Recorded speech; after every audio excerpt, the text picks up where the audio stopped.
شیطان اللعین الرجیم رہبر کے فرمان پہ جان بھی قربان ہے، سید کے اعلان پہ جان بھی قربان ہے، اس وقت حزب الہی رہبر سید خامنائی کیا حسین قاموا تتنزل علیہم الملائکہ الا تخافوا ولا تحزنوا وابشروا بالجنۃ التی کنتم توعدون۔ میرے مقالے کا عنوان ہے منادی استقامت، جو کہ رہبر معظم کی شخصیت سے اور آپ کے ذات سے متعلق ہے۔ پورا مقالہ پڑھنا ممکن نہیں ہے، صرف اشارے اور چند پیراگراف آپ کی خدمت میں پیش کر رہا ہوں۔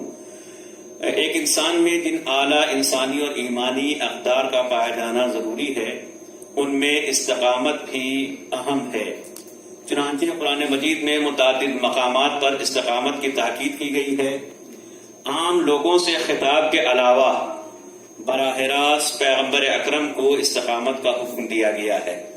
اس کے بعد استقامت کے لغوی معنی ہے، مفسرین نے کیا بیان کیا ہے اس کو عرض کیا ہے۔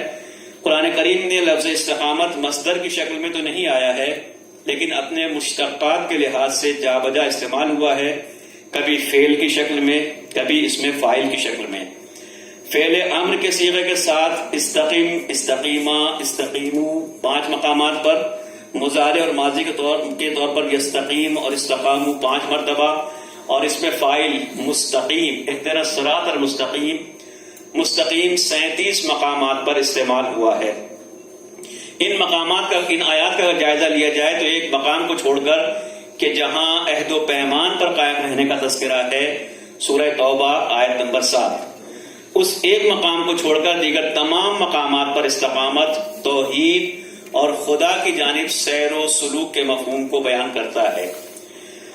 استقامت اور طلب قیام، چونکہ مادہ ایک ہی ہے، وہی اس کے حروف اصلی ہیں، اور قیام ہی اس کے اصل معنی ہے، استقامت کا مطلب طلب قیام ہے۔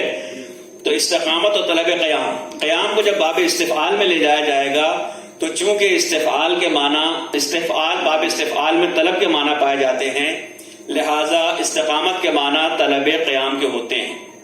استقامت کی تفسیر طلب قیام کے ذریعے کرنے میں یہ نقطہ پیش نظر ہے کہ حالت قیام میں انسان اپنی متعادل ترین حالت میں ہوتا ہے، اور اس حالت میں اپنی تمام تر توانائیوں اور امور پر سب سے بہتر انداز میں مسلط ہوتا ہے، اور اسی تسلط کی بدولت انسان اس حیثیت اور شان کو حاصل کر لیتا ہے جس کے سبب وہ اپنی صلاحیتوں کے شایع نشان کام انجام دے سکے، اور اس اعتبار سے ہر چیز کی متعادل ترین حالت و کیفیت کو کہ جس کی بدولت وہ اپنے ممکنہ آثار اور صلاحیتوں کا اظہار کر سکے، بطور استعارہ قیام سے تعبیر کیا جاتا ہے۔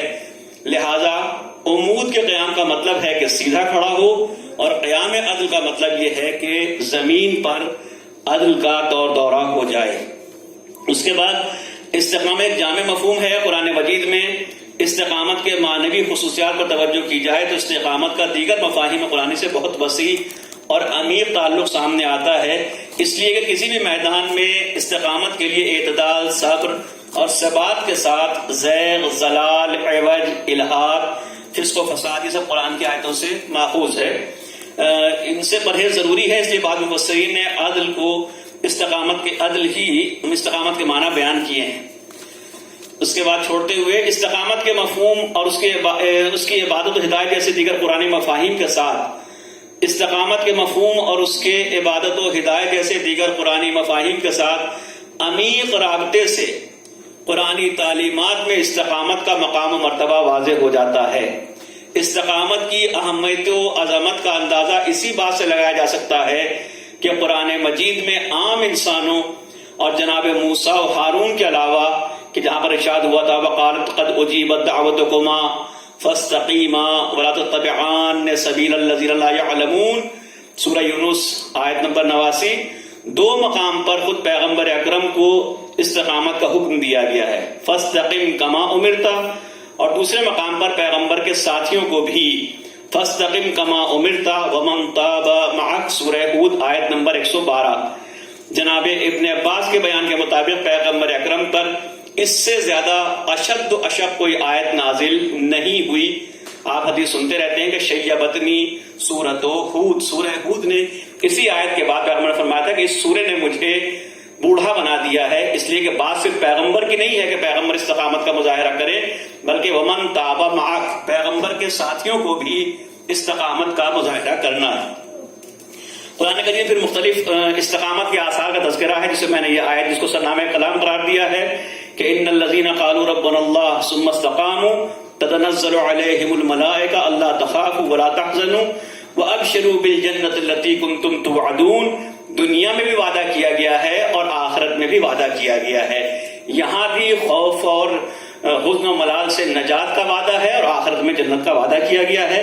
اس کے بعد رہبر معظم سے متعلق قرآن مجید کی آیات اور معصومین علیہ السلام کی روایات سے یہ بات بخوبی واضح ہو جاتی ہے کہ دین پر ثابت قدم رہنا، استقامت کا مظاہرہ کرنا انتہائی دشوار مرحلہ ہے۔ چنانچہ عام افراد کے علاوہ انبیاء کرام کو بھی استقامت کا حکم دیا گیا ہے۔ سماج میں انبیاء کرام اور خادیان دین کی حیثیت نمونہ عمل کی ہوتی ہے۔ نمونہ عمل اگر سامنے موجود ہو تو عمل کرنا کافی آسان ہوتا ہے، ورنہ بسا اوقات انسان اپنی نااہلی تسلیم کرنے کے بجائے اسے ناقابل عمل قرار دیتا ہے۔ زمانہ غیبت میں العلماء ورثۃ الانبیاء کے عنوان سے علماء و فقہاء اعظام ہماری پناہگاہ ہیں۔ مقام فخر ہے کہ ہم اس دور میں زندگی گزار رہے ہیں کہ جب امت کی قیادت پیکر استقامت، رہبر فرزانہ، ولی امر مسلمین حضرت آیت اللہ العظمیٰ السید علی خامنئی ادام اللہ ظلہ شریف رس مبارک میں ہے۔ مختصر سی آسائش یا معمولی سی مشکلات کے سب انسان صراط مستقیم سے منحرف ہو جاتا ہے۔